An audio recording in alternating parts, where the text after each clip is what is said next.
Olá, tudo bem? Está no ar mais um episódio do Diálogo 360, o podcast, o videocast que informa e transforma através do conhecimento. Obrigada a você que já está por aqui, curte, comenta, compartilha todo o nosso conteúdo, cada vídeo que é publicado, eu tô de olho, eu vejo que vocês comentam. Obrigada, viu? Sugira temas, converse conosco, então muito fácil de se manter ligado em tudo que acontece por aqui. Tem até playlist já para você assistir e maratonar o nosso conteúdo. Agradeço quem está comigo desde o primeiro episódio, a Farmácia de Manipulação Empório Magistral. É importantíssimo ter sempre à mão o contato de uma farmácia de manipulação de referência, de excelência, né, de confiança. E eu sempre recomendo a Empório Magistral. Através do telefone você liga ou manda mensagem pelo WhatsApp, pode tirar sua dúvida, pedir o seu orçamento também. O telefone é 11 5089 5123. 11 50 89 5123. Você também encontra o perfil lá no Instagram, @Empório Magistral, e o site www.emporiomagistral.com.br. A gente está gravando esse episódio no dia 31 de outubro. Por isso a gente encerra hoje o mês do Outubro Rosa, um mês bastante voltado, aí as atenções estão voltadas para as conversas, a informação, a prevenção, diagnóstico precoce, que também faz parte de prevenção, né, num conceito mais amplo, do câncer de mama. Então a gente fala aqui com o público feminino muito forte. Por isso, o programa de hoje, a gente vai abordar a importância do Outubro Rosa, estando ou não no mês de outubro, e desse cuidado com a saúde feminina, né? Quando a mulher da casa tá bem, tudo está melhor, né? Então, os cuidados dessa mulher que gerencia uma casa, gerencia a família, dos demais componentes ali da família, quando a saúde dela que não tá boa, quem que tá junto com ela, né? Então, ter um médico de referência é super importante. A gente vai falar sobre isso aqui com o Dr. Márcio Masashi Kajikawa. Ele é médico, ginecologista e obstetra, tá aqui hoje conosco no Diálogo 360. Doutor, obrigada por ter vindo. É uma alegria e uma enorme satisfação te receber aqui hoje. Eu que agradeço, Denise. Assim, é muito gratificante a gente estar aqui, poder conversar, né, sobre um tema, né, da saúde da mulher, né? Muitas vezes a mulher negligenciada, né? Ela deixa de lado a saúde dela, né? E trazer ela como protagonista, né? Acho que é uma coisa muito legal, é fundamental hoje em dia. E agradeço apresentar aqui. Muito bom, a gente que agradece a sua vinda. A agenda dos médicos ginecologistas nesse mês de outubro é assim, concorrida, né? Então, fala-se muito do câncer de mama, né? Da nossa ação como mulher de buscar ativamente pela nossa saúde, né? Então, não fiz isso o ano todo, agora o ano acabando. E agora, né? Tem que correr atrás. Se você não fez isso até agora, então esse é o momento. Outubro passou muito rápido, eu não costumo fazer meu check-up nesse mês, mas a gente é lembrado o tempo todo no mês de outubro, né? Então, vamos falar um pouquinho da importância de Outubro Rosa. É internacional o Outubro Rosa, né? Então, é mundial o Outubro Rosa. Eu queria que você falasse um pouco sobre essa importância. Cada ano tá mais forte, isso é maravilhoso.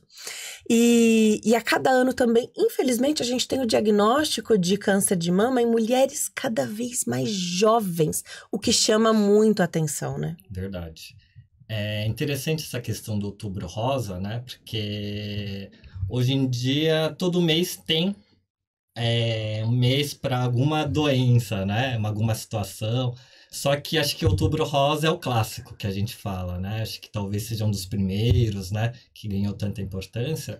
E realmente é uma condição muito importante, né? Câncer de mama é o principal câncer, né? Que a mulher é acometida, excetuando o câncer de pele e não melanoma, né? Para ter uma ideia, no Brasil esse ano vão ter mais de 70 mil mulheres com diagnóstico de câncer de mama. E infelizmente o câncer de mama é o que mais mata ainda nos dias de hoje, né? E esse movimento, na verdade, surgiu já no século passado, né? Na década de 80, né? O Congresso americano começou com esse movimento E eles que decidiram que o mês de outubro seria o mês da consciência, né? Sobre o câncer de mama, conhecer a doença, sobre o seu diagnóstico precoce e a importância do tratamento. Porque até então, né, câncer de mama naquela época era uma sentença de morte, infelizmente, né? Então, ter o diagnóstico, muitas vezes tardio, para aquela mulher já indicava que o fim estava próximo, né? E não é um fim, né, sem um tratamento também tão radical, né? Envolvia a perda da mama, né, perda do cabelo. Então, o próprio tratamento, né, trazia inúmeras consequências para ela e muitas vezes acaba até encaminhando para o óbito, né? Então, e com o número crescente de casos, né, realmente o governo entendeu que essa doença merecia uma atenção, né, principalmente para a população feminina, né? E tem a questão do rosa, não sei se você conhece a história do rosa, como é que surgiu, né? É bem interessante, né, a gente estudar um pouquinho, né, a origem, né, do Outubro Rosa, né? A gente sabe que tem uma corrida anual, né, nos Estados Unidos, né, que chama Susan Komen, né, Race for the Cure, que é uma fundação, né, que foi criada pela irmã dela, a Nancy, né? Porque a irmã teve um diagnóstico muito precoce de câncer de mama, né? Por volta dos 30, 40 anos, acabou evoluindo para um óbito precoce, né? E o último desejo da irmã, né, da Susan, era que a irmã pegasse essa causa para que outras mulheres não sofressem que nem ela, né? Então, criou-se a fundação. A primeira corrida foi em 83, se não me engano. E começou as participantes a usarem a cor rosa, né? Que seja uma camiseta, um bonezinho, né? Então, e esse movimento da corrida foi crescendo, né? Inicialmente era numa cidade, foi criando em outros estados, outras cidades. E na década de 90, eles ofereceram o laço rosa para os participantes, né? E a mídia acabou, né, aceitando, né, comprando, né, essa ideia fantástica, né, de ter um símbolo para a mulher, né, para essa questão. E aí temos até hoje o laço rosa, né, Excelente. como símbolo, né. E hoje em dia todas as questões têm um laço, né? Tem o laço amarelo, o laço vermelho, né? Mas tudo começou no Outubro Rosa. Exato. Né? Então, assim, é uma história, assim, é uma batalha já antiga, né? Que ainda não foi vencida, infelizmente, né? Mas, graças a isso, a gente está tendo um progresso muito grande, tanto no diagnóstico como no tratamento. E aquela sentença de morte, né? Passou a ser diferente hoje em dia, né? Muitas vezes a gente até considera câncer de mama, dependendo do seu grau, como uma doença crônica. A pessoa convive com a doença, sobrevive com qualidade de vida. E é isso que a gente busca hoje em dia. A gente passou, então, por essas fases, né? Onde Sim. o diagnóstico do câncer de mama, em determinado momento, era sentença de morte. Depois não era mais uma sentença de morte, mas significava mutilação do corpo da mulher.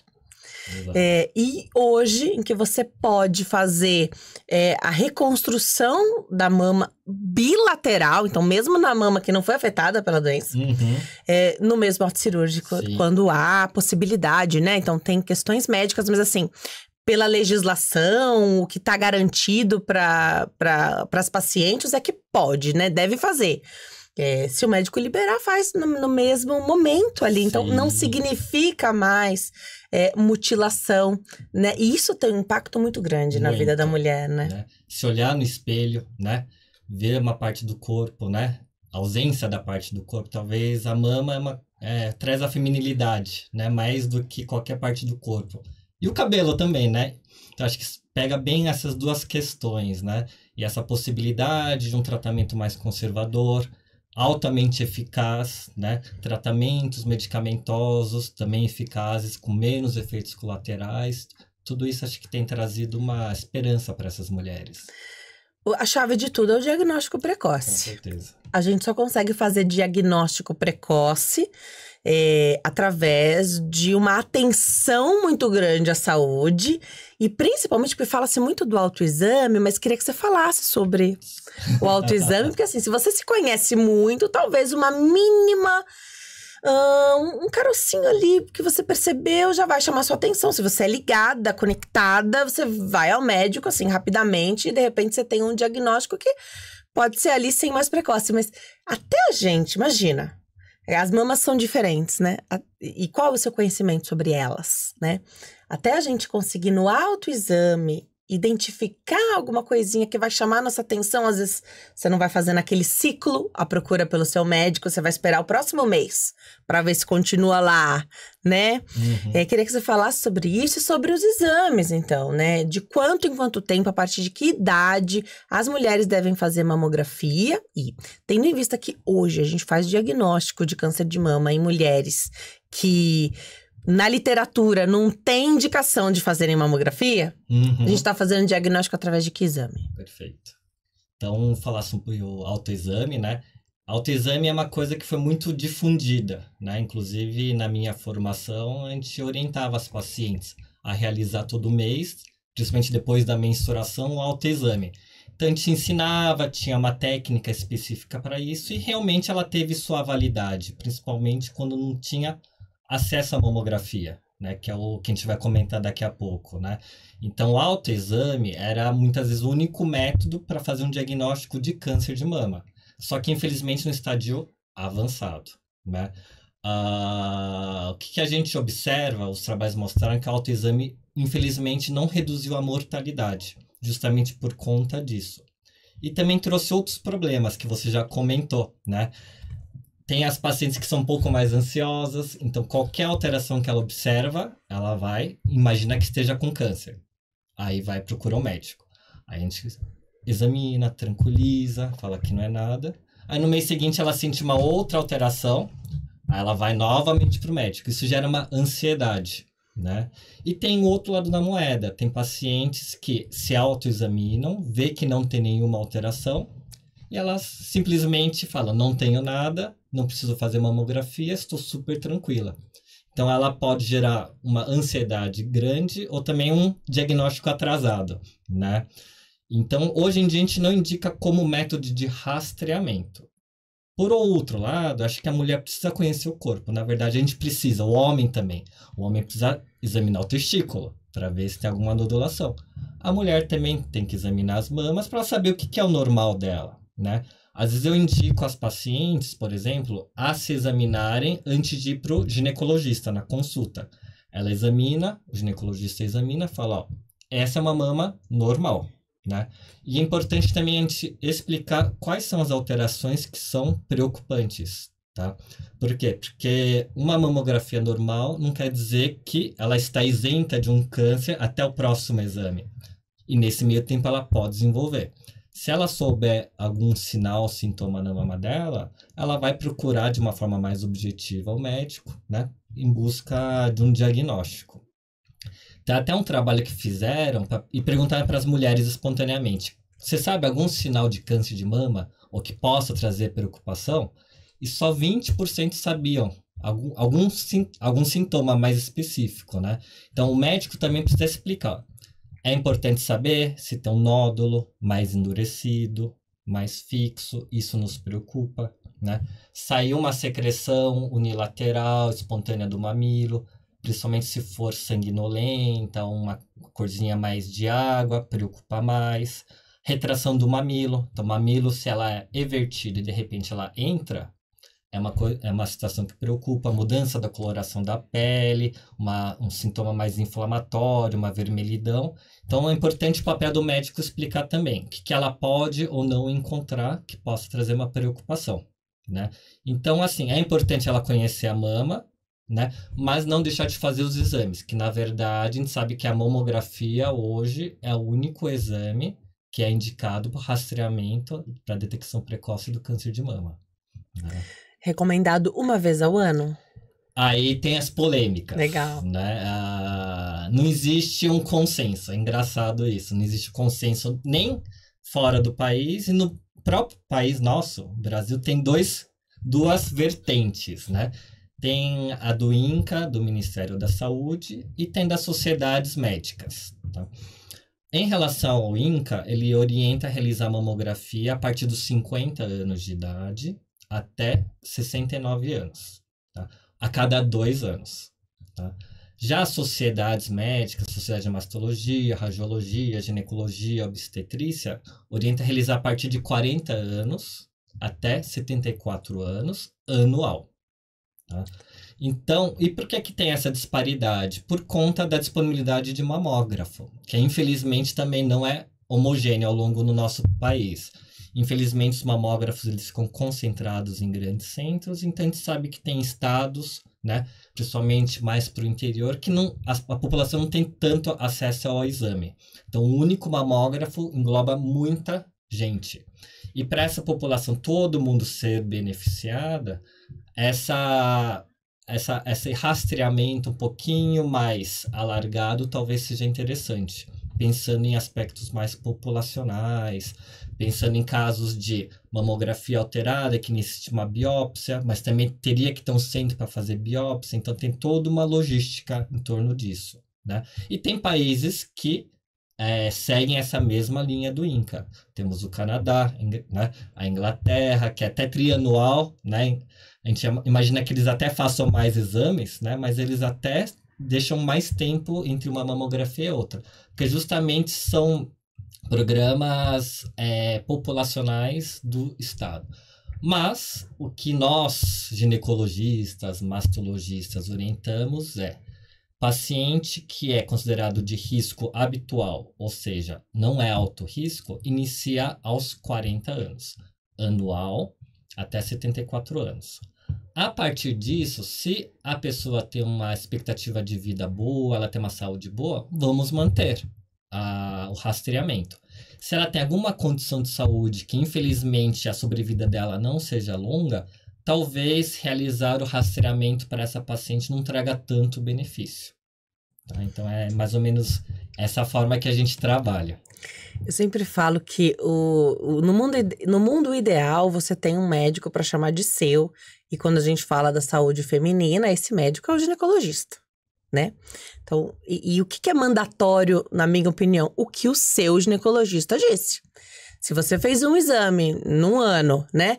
E ele disse, olha, tá tranquilo, a gente já tá fazendo aqui um acompanhamento, e você voltou na consulta ali, porque todo ano tem que ir na consulta. E aquele ano ele não te pediu o exame, você confia nele, tá tudo bem.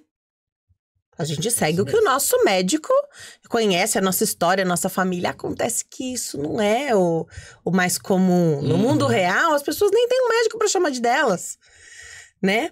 E aí você vai, mas eu fiz... Foi o ano passado ou foi o retrasado?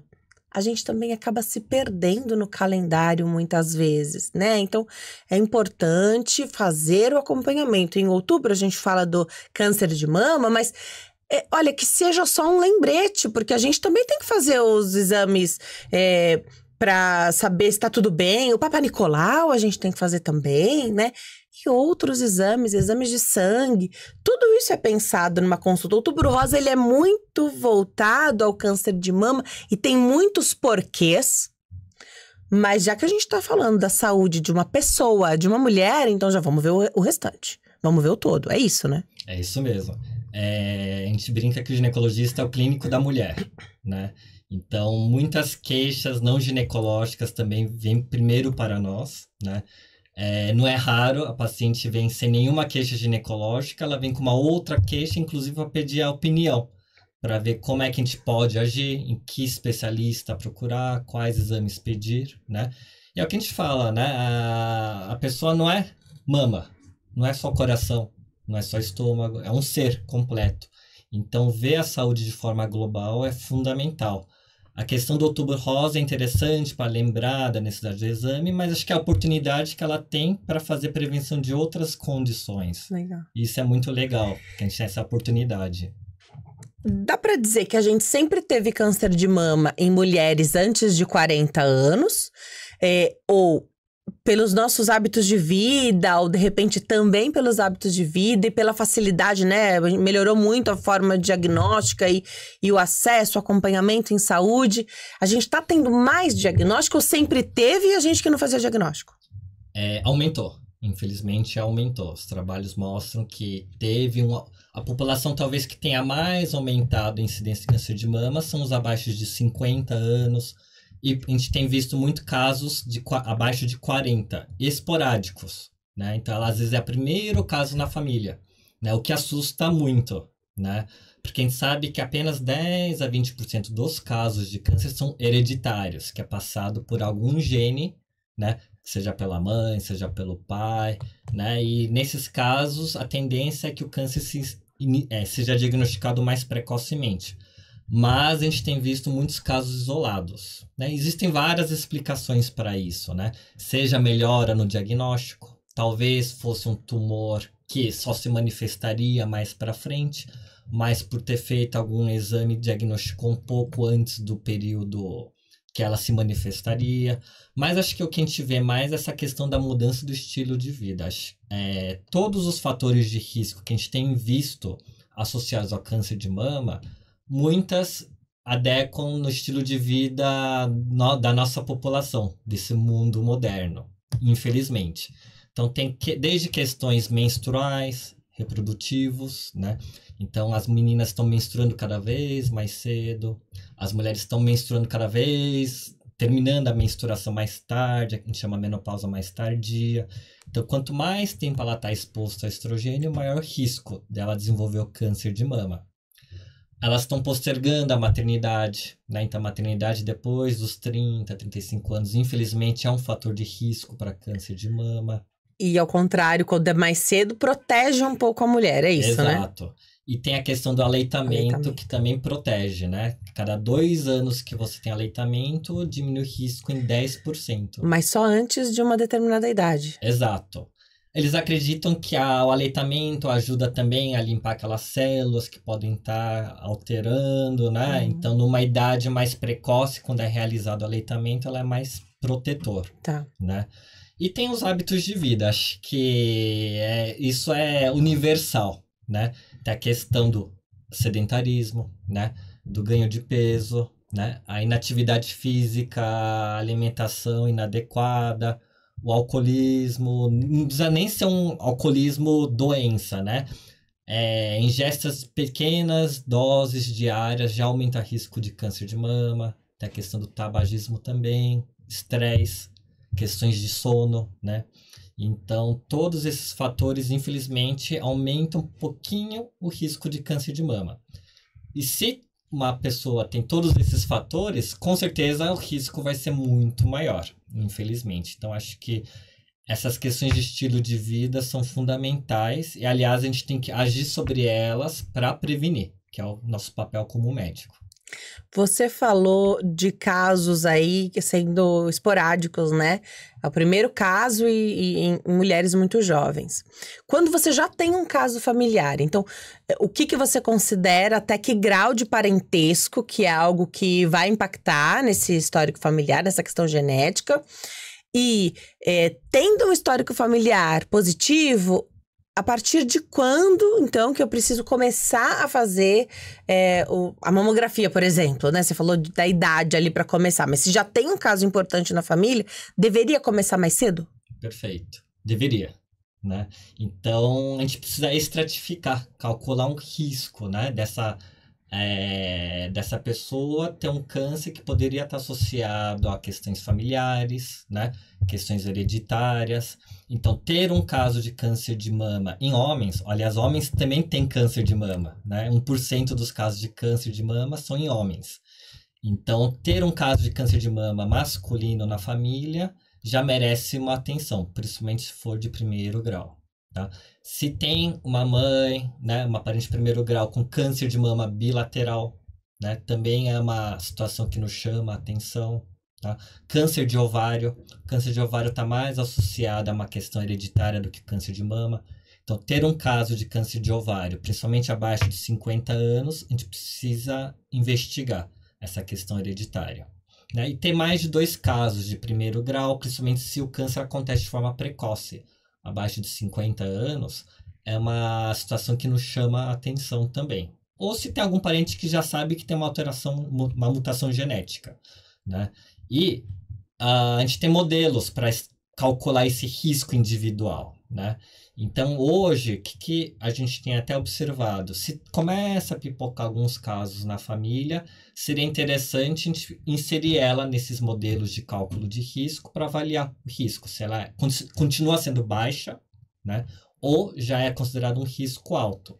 né? Sendo risco alto, aquela mamografia que seria iniciada aos 40, muitas vezes começa aos 35, aos 30 anos. Muitas vezes precisa associar uma ressonância, uma ultrassom de mamas, né? Então, são aquelas pacientes que a gente precisa dar uma atenção muito maior. E muitas vezes a gente até já encaminha para o mastologista, né? Porque ele já vai fazendo conjuntamente conosco esse acompanhamento, né? Então, saber os indivíduos de alto risco é fundamental para a gente poder diagnosticar de forma precoce. E tem como, né? Justamente conversando com a paciente, sabendo de todo o histórico familiar. Então, toda consulta médica, o médico precisa perguntar: teve um câncer de ovário na família? Alguém teve um câncer de mama? E que idade que isso aconteceu, né? Teve câncer de pâncreas também, ovário, intestino, que são cânceres que às vezes estão associados a uma mesma síndrome. Então, tudo isso precisa ser questionado pelo médico, com certeza. E falar câncer de mama é tão genérico, né? Sim. Porque aí, popularmente é o que a gente fala, mas o câncer, ele tem nome e sobrenome. Exato. E você precisa saber disso, inclusive para seguir aí com esse tratamento, né? Então, houve alguma suspeita ali, então tem passos. E é a partir disso que eu quero seguir a nossa conversa aqui. Fiz uma mamografia. E na mamografia a gente tem uma sigla ali, uma classificação que é também internacional, né? Então, um exame de qualquer lugar do mundo, você consegue ter a mesma classificação. Queria que você falasse sobre essa classificação, o que é considerado normal, o que tem que refazer o exame, e a partir ali de qual classificação que você tem que fazer o próximo passo para saber se trata-se ou não de um câncer de mama, e daí para você dar o nome e sobrenome dele. Perfeito. Então, a mamografia ela tem uma classificação, né, em relação aos achados mamográficos, que muitos achados, na verdade, são considerados benignos, normais. Então, existe uma normatização por conta disso e a gente dá números para isso, né? Então, vai de 0, né, a 5. 0 é um exame inconclusivo. Na verdade, precisa fazer uma ressonância, uma ultrassom de mamas para agregar o resultado. Mas o que nos tranquiliza é até o 3. Então, é um exame normal, sem nenhuma alteração. 2 são achados considerados normais. Então, pequenas calcificações que não nos preocupam, isoladas, é considerado 2. Tá? Tanto 1 como 2, a rotina passa a ser anual. Tá? 3 são achados que possivelmente são considerados benignos, né? E realmente a grande maioria, se você biopsiar todas as pacientes com mamografia BIRADS 3, uma pequeníssima porcentagem vai ter um câncer de mama. E isso nos permite não fazer uma biópsia e fazer um segmento semestral. Perfeito. Durante 2 anos. Se aquela imagem mantiver igual durante 2 anos, ela cai de categoria, passa de 3 e vai para 2. Perfeito. Né? 4 é o grupo mais heterogêneo, né? É o suspeito. 5 é altamente suspeito. 5, provavelmente, a gente concluir que é câncer, a gente só precisa fazer uma biópsia para confirmar o diagnóstico. A gente brinca que o problema está no 4, tá? Porque os exames estão ficando cada vez melhores em termos de imagem, né? E por conta disso, os achados elas são mais visíveis, né? Então, 4 seria considerado suspeito. Só que esse suspeito pode variar de 2% até 90% o risco de ser um câncer de mama, né? Mas, de modo geral, todo mundo que é BIRADS 4 acaba se submetendo a uma biópsia, uma pesquisa, para realmente confirmar se é ou não o câncer. Não confirmando o câncer, a gente sabe que aquela alteração é benigna e ela segue o segmento, conforme os achados da biópsia. Tá? Então, e isso também vale para o ultrassom, é a mesma classificação e a mesma coisa para a ressonância magnética. E uma coisa que a gente explica para paciente é que não é progressivo. Então, não é porque eu tenho um que não posso ter um 4 ano que vem. Você pode pular do 1 para o 4, pode ir do 2 e continuar no 2 por muito tempo. Então, a gente cria essa impressão que é uma coisa que gradativamente vai piorando, né? Mas não. Até porque muita gente acha, tem mamografia 1, daqui a 2, 3 anos eu faço o exame. Porque até chegar no 4 vai demorar. Infelizmente não é assim, né? Não é assim. E é o nosso papel como médico explicar que é uma classificação, não é uma graduação de uma lesão que vai virar um câncer ou não. Porque também essa outra numeração que você vai ter de um estadiamento da doença vai vir depois, se for um câncer mesmo. Exatamente. Tá. E o objetivo da mamografia é a gente diagnosticar pacientes no estádio 1, que é o estádio mais precoce, que a cura é acima de 95%, que é o nosso objetivo, né? Se a gente não consegue impedir que a paciente tenha a doença, que pelo menos a gente descubra ela muito precocemente, para conseguir obter a cura, juntamente com um tratamento mais conservador, menos mutilador. A mamografia digital tem alguma vantagem com relação à imagem, à qualidade disso? A mamografia tem a fama de ser um exame doloroso, mas isso é muito relativo também, cada mulher sente de um jeito. Às vezes naquela semana você tá mais sensível e vai doer um pouco mais, mas isso a gente tira de letra, né? Tem que fazer, não tem jeito. A gente encara essa. Mas tem alguma relação aí da mamografia digital? Traria alguma vantagem? Você já falou que mamógrafos, a gente tem uma questão heterogênea no país. Não tô aqui querendo dizer que só o mamógrafo digital é que é o hype da história, não é isso.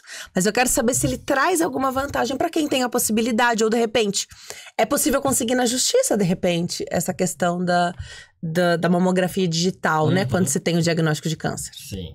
Acho que o que também tem aumentado o diagnóstico é a qualidade do exame. Isso é fundamental. A tecnologia, né, tanto de imagem como a própria tecnologia, o conhecimento médico sobre os achados, realmente fazem diferença, né? Não tem como comparar um raio-x convencional de um digital, não tem como, infelizmente, em termos de qualidade, né? Isso não serve só para mama, serve para um raio-x de tórax, né? É questão da máquina mesmo, né? Do exame, né? E tem a vantagem do digital, uma outra pessoa ver, né, na tela do computador de um outro lugar, você discutir o caso. A chapa você tem que olhar, né? Tá, com ela nas suas mãos, né? Contra a luz, né? Tá. Muitas vezes a gente tem que usar uma lente, né, para ver aquela alteração, né? No digital, não. Você amplia a imagem, você tá com a dúvida, manda pro colega, confirma se é aquela alteração mesmo ou não. Muitas vezes isso acontece, a gente até vê uma mamografia, a gente vê a imagem, a gente não pede para a paciente repetir o exame, porque no convencional muitas vezes teria que repetir se a gente tem uma dúvida. No digital não, você mostra a mesma imagem, conversa com mais 1, 2 colegas, né? A gente faz uma junta médica para ver se realmente condiz aquelas alterações com o diagnóstico que foi dado. Então, em termos de qualidade, é superior, né? Mas o convencional não deixa de ter sua importância, principalmente em locais que tem pouco acesso, né? Então, não é porque você está fazendo uma mamografia convencional que está sendo prejudicada. Longe, né? Longe disso. Aliás, infelizmente no Brasil, menos de 40% da população-alvo faz a mamografia conforme a orientação bianual, inclusive, né? Então, na verdade, tem que se preocupar mais da mulher ter acesso a qualquer mamografia, mais do que se é digital ou convencional, né? A gente fala que um programa de prevenção ela tem eficácia se ela atinge 70% da população. E a gente está muito longe, em pleno século XX, né? Então, acho que nosso papel no Outubro Rosa é justamente que mais mulheres tenham acesso a esse exame. Então, que é de direito. Que é de direito, né? Daria para dizer que com o digital você pode conseguir ali diagnósticos muito mais precoces? Sim, provavelmente sim, com certeza. Tá. E a ideia é conseguir diagnósticos precoces. Exato. Né? A ideia é fazer o diagnóstico precoce. Teve ali o exame, classificou, BIRADS 3, 4 que você falou que faz ali a biópsia, né? Como é essa biópsia? É uma punção, uma agulha, vai lá? Se fosse um exame para homem, né? Eu sei que existe câncer de mama em homem também, mas aí a gente teria que explicar muito mais e quase convencer que a dor é mínima. A mulher encara muito mais, né, doutor? Os exames da mulher, assim, só de cara eles já são mais invasivos. Então, a gente tá mais preparada para fazer, né? Mas eu queria que você explicasse, porque a suspeita de um diagnóstico, a gente não deve ter medo de diagnóstico nenhum, né? Mas a suspeita dele pode nos tirar um pouquinho da paz, do sono, né? Eu acho que esse talvez seja o momento mais difícil. Sim. O não saber. Quando você bateu o martelo, ok, o chão abriu ali naquele momento, mas a gente vai encontrar o chão de novo, né? Você vai conseguir e vai traçar o caminho ali junto com o médico e a equipe médica também. Mas queria que você falasse um pouquinho sobre como é essa biópsia, como é que vem esse resultado e quais são os tipos de câncer de mama mais comuns hoje. Então, quando a gente recebe o laudo, né, muita gente recebe o laudo antes da paciente. E eu brinco que a gente tem que fazer todo um cerimonial para passar esse diagnóstico. Até eu vejo qual horário é melhor para ligar para ela, né? Porque às vezes ela acabou de acordar, um fim de semana, tá chegando, né? Então a gente tem que dar ter um momento certo para dar o diagnóstico e ao mesmo tempo já pensar no próximo passo, porque abre o chão, né? Ter um diagnóstico suspeito já, que nem você disse, é algo que já é muito impactante, porque vem todo esse fantasma da doença. A pessoa acha que tem, na verdade, quando a gente dá o diagnóstico, ela tem uma mamografia BRADS 4, é uma suspeita, né? Ela acha que já tem, né? Já comprou lencinha para cabelo, já pensa o que vai fazer com as crianças durante a quimioterapia, né? Então, primeira coisa, a gente acalma ela, fala que é só uma suspeita, tem chance grande de não ser, né? Então, a gente tenta ser um pouco mais otimista. Legal. E que há a necessidade de fazer uma confirmação, porque a mamografia é rastreamento, ela não confirma nada. Né? Então, a gente precisa fazer, infelizmente, uma biópsia, né? Que normalmente é feito com uma agulha.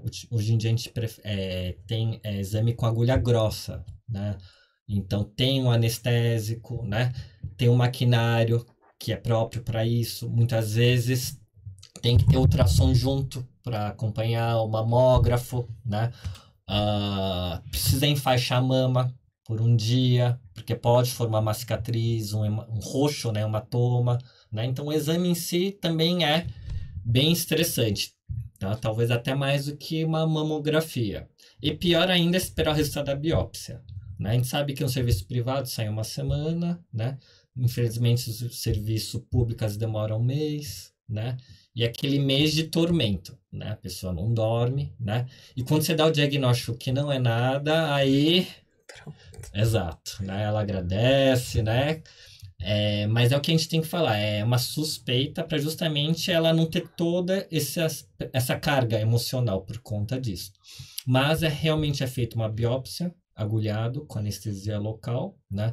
Eu brinco que parece uma arma, às vezes faz um barulhão, né? Não se assuste, é para o seu bem, né? É para justamente a gente ficar tranquilo que ela não tem nada, né? Que foi o objetivo. E se tiver, graças a Deus que vai ser no estadio que ela vai ser curada. E foi o objetivo alcançado, né? Essa parte psicológica do diagnóstico e até ali da suspeita diagnóstica, isso chama muita atenção, porque ela tá bem. Sim. Ela estava bem um dia antes de fazer o exame. No dia do exame, ela estava ótima também. E ela segue ótima, esperou esse resultado da mamografia excelente. Mas aí, um laudo, uma frase, uma palavra, pronto. Um número ali na classificação do BRADS. Eu acho que quem vivenciou isso não deseja nem para pior inimiga. Com certeza muda a pessoa, né? Muda a pessoa, muda a família, né? Para quem consegue entender as lições sem precisar passar a vivê-las, né? Exato. Também muda uma família, né? A ideia é que se tiver que ter uma lição, então que seja para melhor, né? Com todo o acompanhamento, o amparo, o cuidado familiar que muitas vezes não vem esse suporte, principalmente da figura masculina, do marido, né? Muitos maridos abandonam as mulheres em tratamento ou após o tratamento. De fato, eles não suportam aquele período, né? Que não foi por vontade daquela mulher e tentar passar por isso da melhor forma. O próprio tratamento tem um monte de efeitos que às vezes você vai levar para a vida inteira esses efeitos, né? Então, não é fácil, né? Então, se tiver que ter uma mudança que seja positiva, de encarar isso, e aí que eu acho que o ponto-chave é um médico. Então, quando você tem um médico para chamar de seu, por mais que você vá seguir, essa mulher vá seguir com um oncologista, ela vá seguir, você tá lá. Você faz parte dessa história e desse tratamento. É assim que as suas pacientes também encaram? Sim, a gente até fala para a paciente, vai atualizando a gente, né? Como é que tá o tratamento, né? Porque muitas vezes, durante o tratamento, ela para a vida dela, né? E vive tudo em função daquela doença. E que nem você diz, muitas vezes de forma, né, isolada, sozinha, né? Então, você vai em locais que fazem quimioterapia, muitas vezes quando o homem faz quimioterapia, tá a esposa junto. Ela larga tudo para estar lá com ele, né? E muitas vezes o oposto não acontece. Pode estar uma amiga, né? Pode estar a mãe, a irmã, né? Mas que nem você disse, a figura masculina muitas vezes não está presente, né? E ter um médico, né? Aquele que sempre te acompanhou, que muitas vezes fez o diagnóstico, né? É aquele porto seguro para ela, né? Aquela pessoa, aquela figura que ela pode relaxar, demandar tudo para ele de desafio, de dúvida, que ele vai te responder, né? Ele vai te apoiar, né? Então isso acho que traz uma tranquilidade para ela, né? Independente de não estar presente diretamente durante o tratamento, né? E depois que trata, né, e cura, a gente comemora junto sempre, né? Legal. E até quando... Porque hoje o significado da palavra cura mudou. Sim. Hoje a gente não...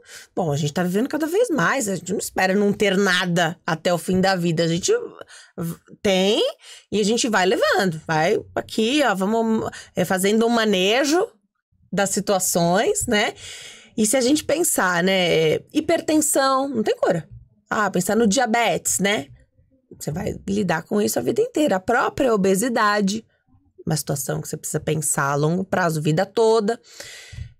Tendo uma situação de câncer, e aqui pensando nos tipos mais comuns de câncer de mama, esse conceito também segue atualizado, porque senão a pessoa vive à sombra de uma recidiva. Sim. Então ela precisa alguém dizer a ela, olha, você está curada, mas ninguém garante que você não vai ter um outro evento que pode ser na mama, mas pode ser em outra parte do corpo. Como as mulheres, né? Como que as pacientes têm enxergado isso? Como que os médicos... Porque isso também é uma cultura que, quando a gente confia no médico, como você passar isso pra gente vai fazer a diferença, né? E aí cada família também vai educar o núcleo para pensar nisso de um jeito mais tranquilo, né? A ideia é que se a gente viver cada vez mais, a gente vai ter mais doenças, e as doenças oncológicas... por definição, elas já estão relacionadas à idade também, né? Exato.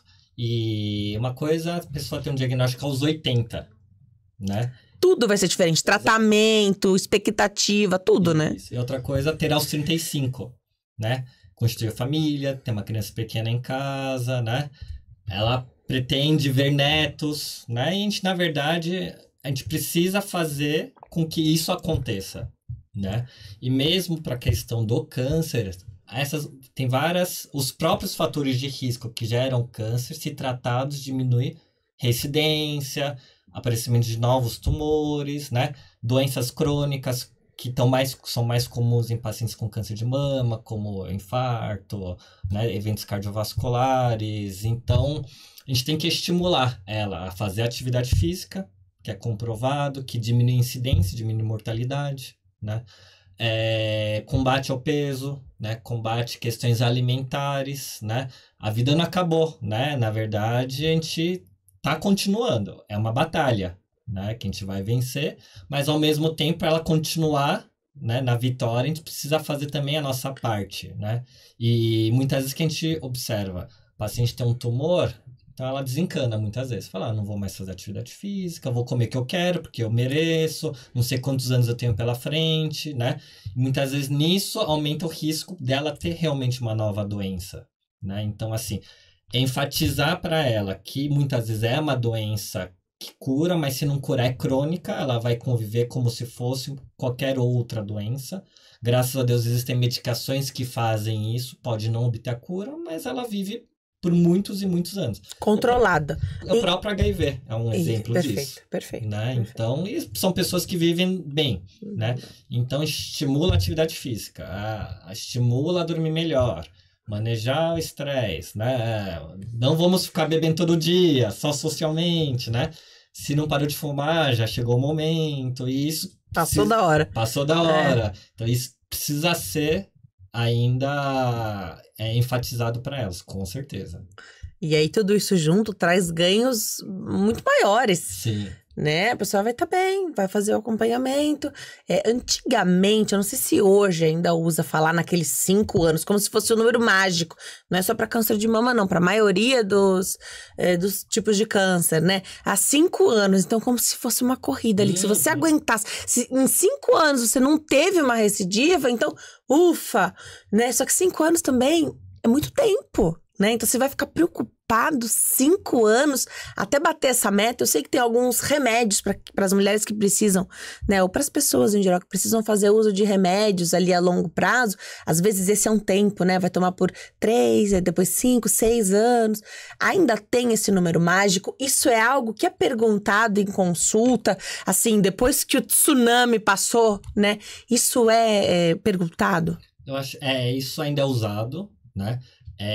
São marcos que a gente fala, inclusive até por questões de saber a eficácia de um tratamento ou não, a gente precisa ter prazos, né? 5, 10 anos, mas assim, se for pensar isso de uma forma mais populacional, questões de tratamento, né? Claro que individualmente isso também é comentado, né? Marcos de 5 anos, sobrevida 5 anos, 10 anos, mas precisa enfatizar ela que não é porque passou 5 anos que, por uma passe de mágica, tudo acabou, né? Tem esse risco de recidiva, por isso que não é 100%, né?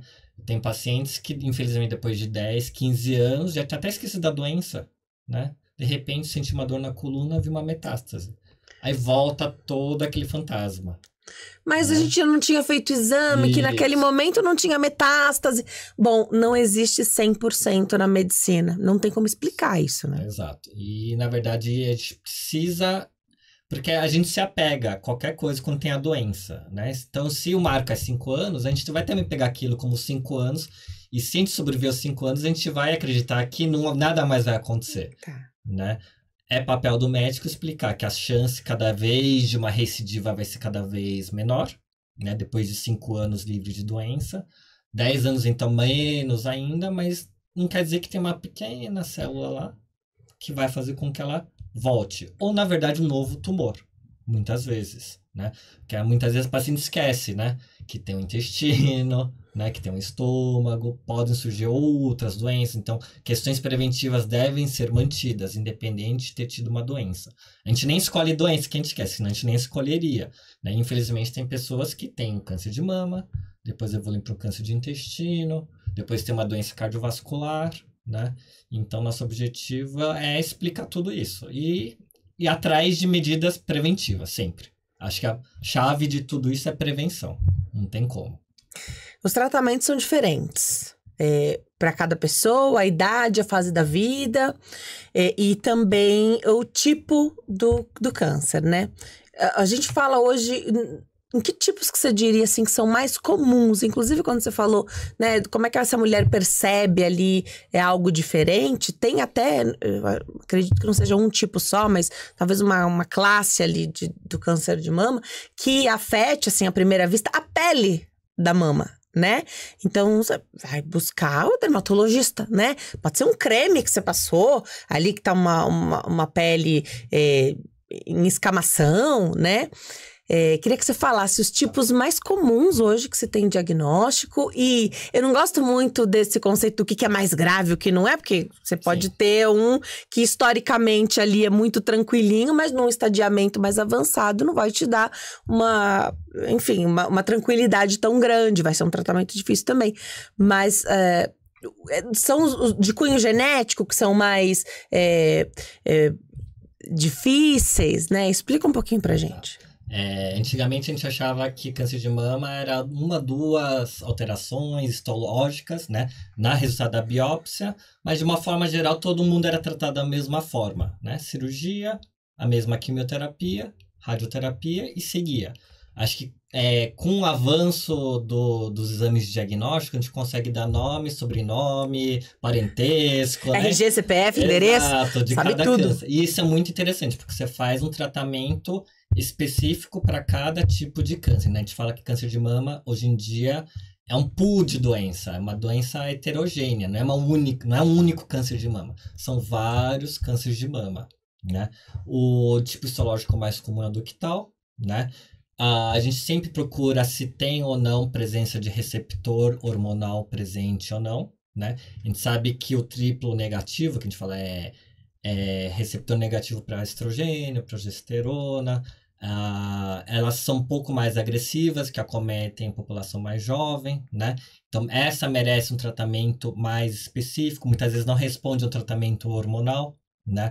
E tem câncer de mama que você começa com a quimioterapia, né? Reduz a mama, o tumor, faz uma cirurgia muito mais conservadora, radioterapia local, né? E obtém um resultado muito melhor do que aquilo que tinha sido proposto antigamente. Que antigamente, a primeira cirurgia para câncer de mama retirava até costela. Uau! Né? Retirava costela, músculo, porque tinha a impressão que quanto mais retirava, era melhor. Né? Hoje em dia, não. O tratamento está tão avançado que não há essa necessidade conforme o caso, mas justamente conforme o diagnóstico precoce. Né? Tem o câncer lobular também, que é o signo mais comum. Então, assim, os principais tipos histológicos continuam sendo os mesmos, não mudam tanto ao longo do tempo, mas a gente consegue agora classificar eles conforme os achados imunistoquímicos, né? Em termos de ser mais agressivo ou não, você faz uma hormonoterapia, uma quimioterapia, né? Aí a gente já manda para o oncologista, mastologista, né? Que é o especialista, porque é uma área à parte, hoje em dia a gente considera, né? Assim, câncer de mama, tá tão avançados os tratamentos, né? As formas de tratar cada tipo, né? Que se você não se atualiza, ou se você não é especialista, você acaba talvez não oferecendo o melhor tratamento para ela. Ou algo muito agressivo, sem ter tanto benefício em termos de sobrevida ou qualidade de vida, né?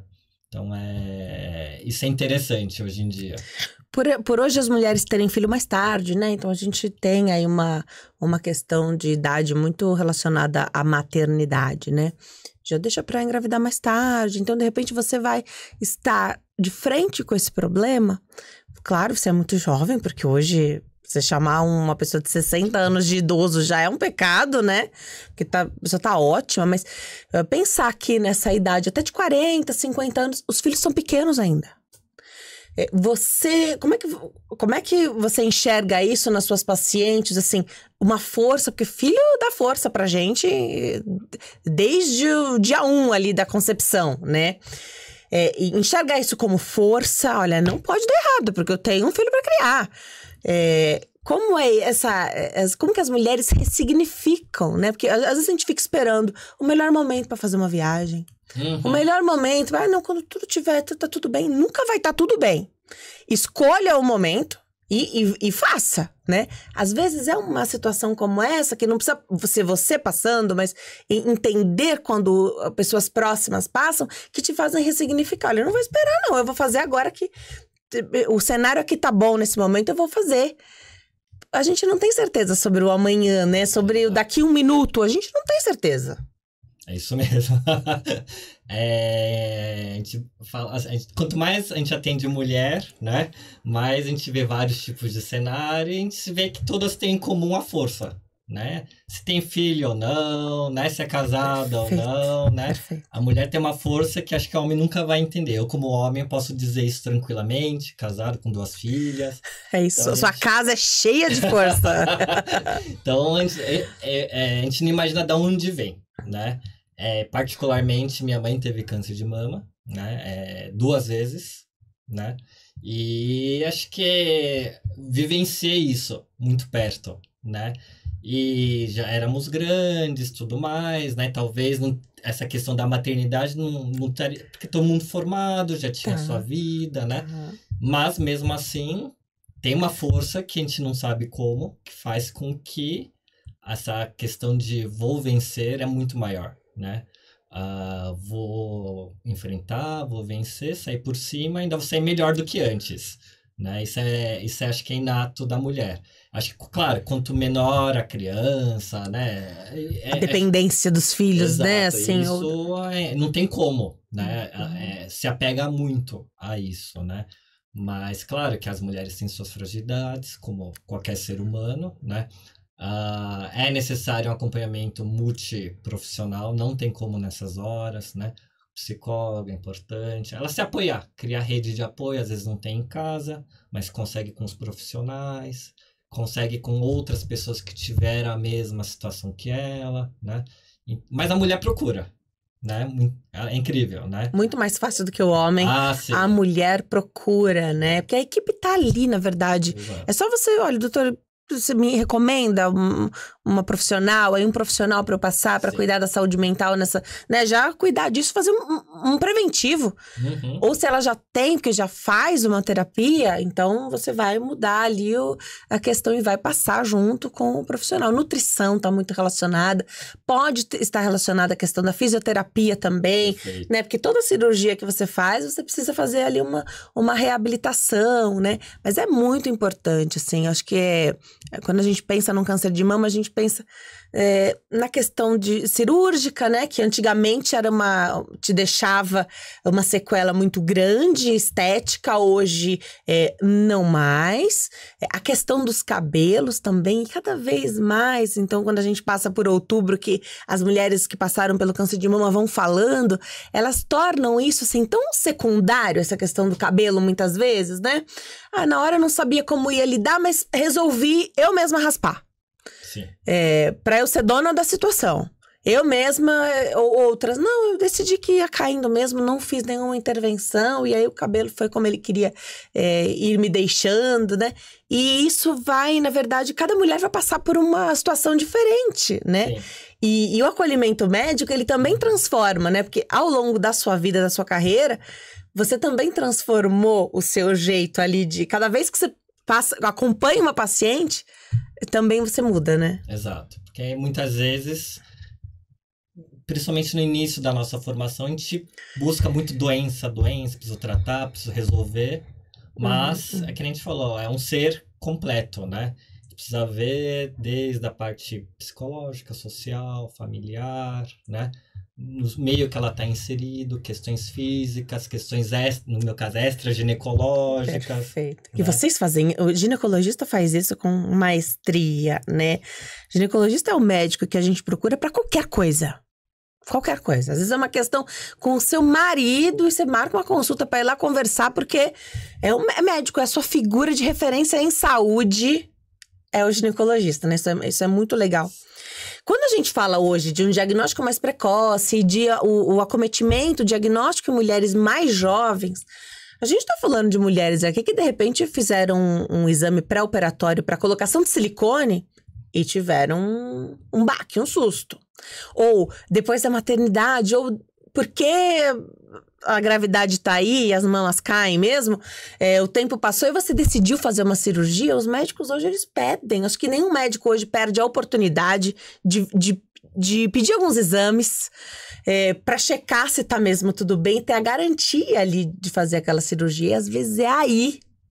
Ela não fazia exame de mama há décadas. Mas ela decidiu fazer uma mastopexia e aí o cirurgião plástico não vai deixar. Ele vai pedir pro ginecologista a liberação ali daquela paciente. Então você vai ter que checar os exames de mama. E às vezes aí tem aí você encontra um problema. Também tem se tornado comum. Então, às vezes, a estética é o que chama mais atenção. Sim. Ela tá ótima, tá trabalhando, tá no auge da carreira.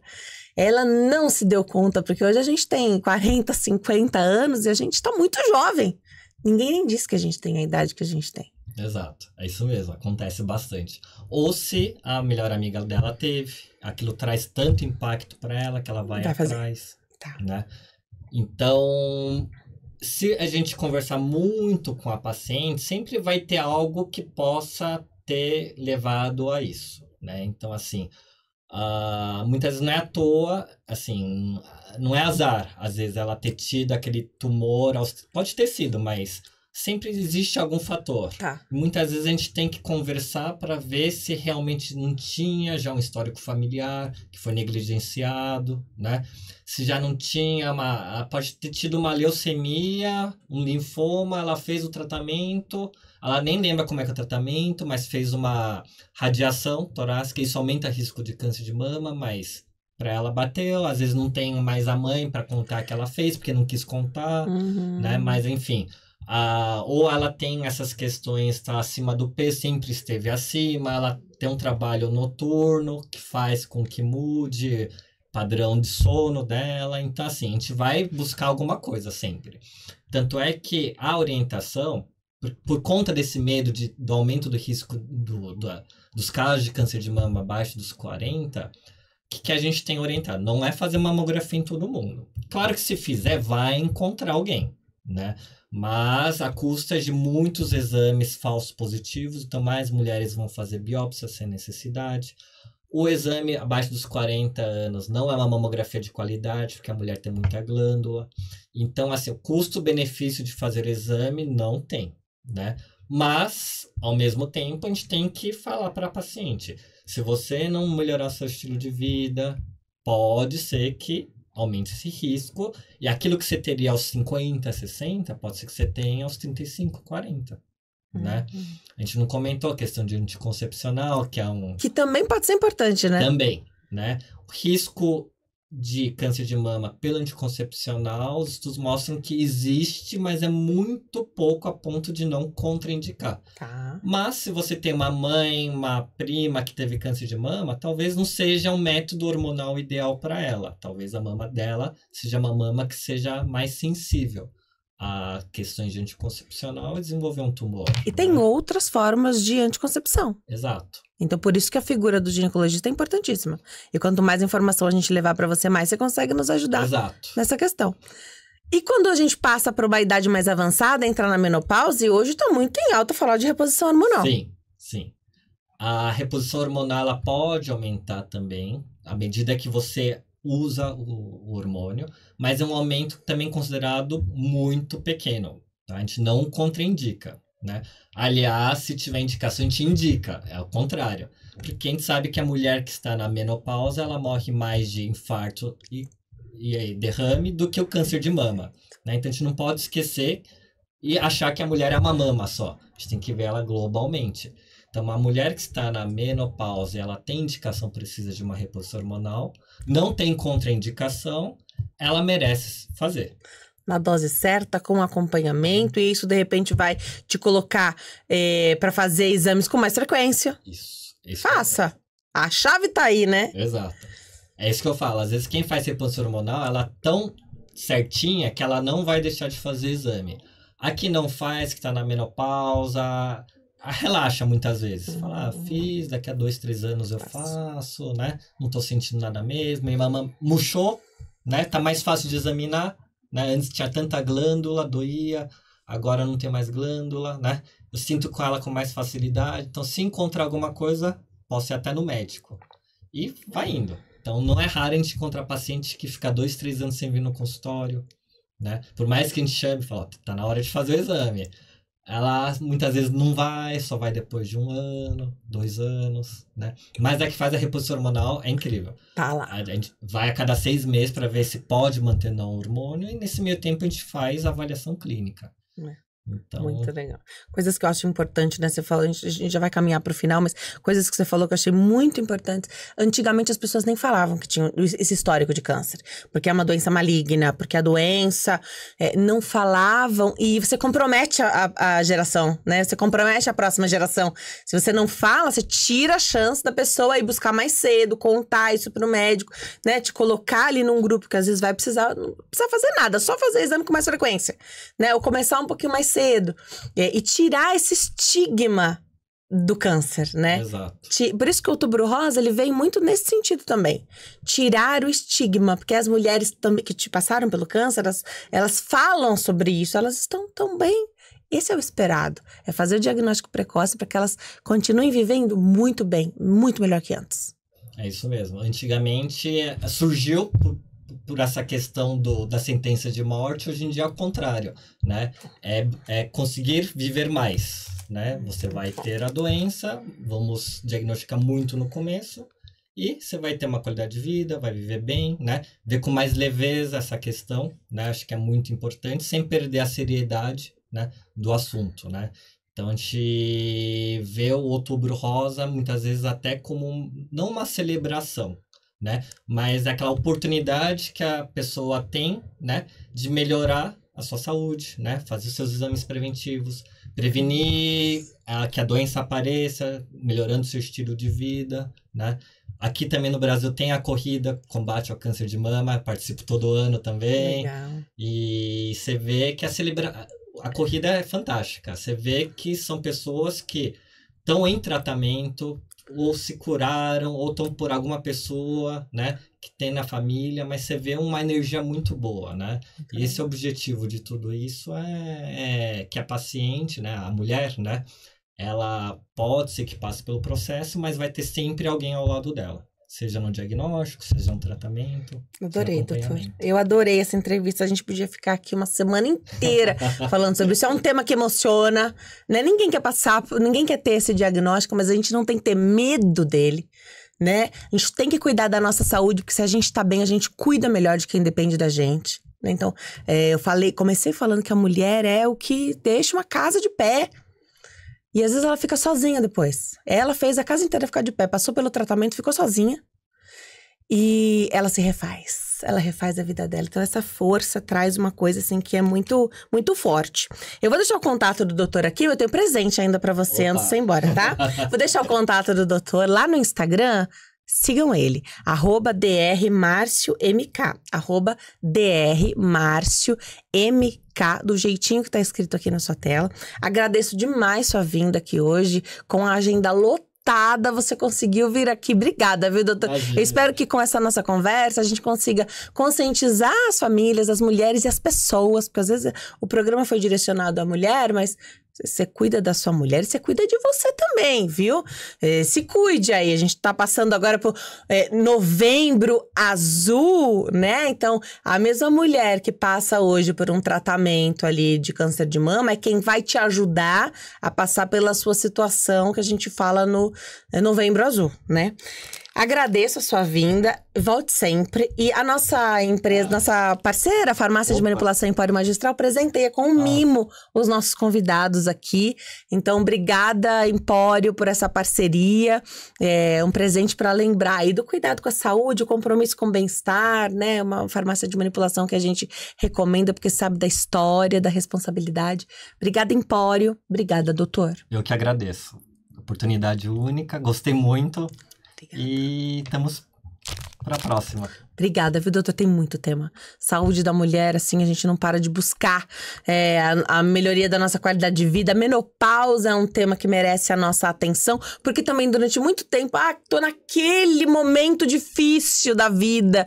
Tem a parte psicológica, que é do envelhecimento, de não estar mais no momento fértil da vida, mas a vida tá no auge.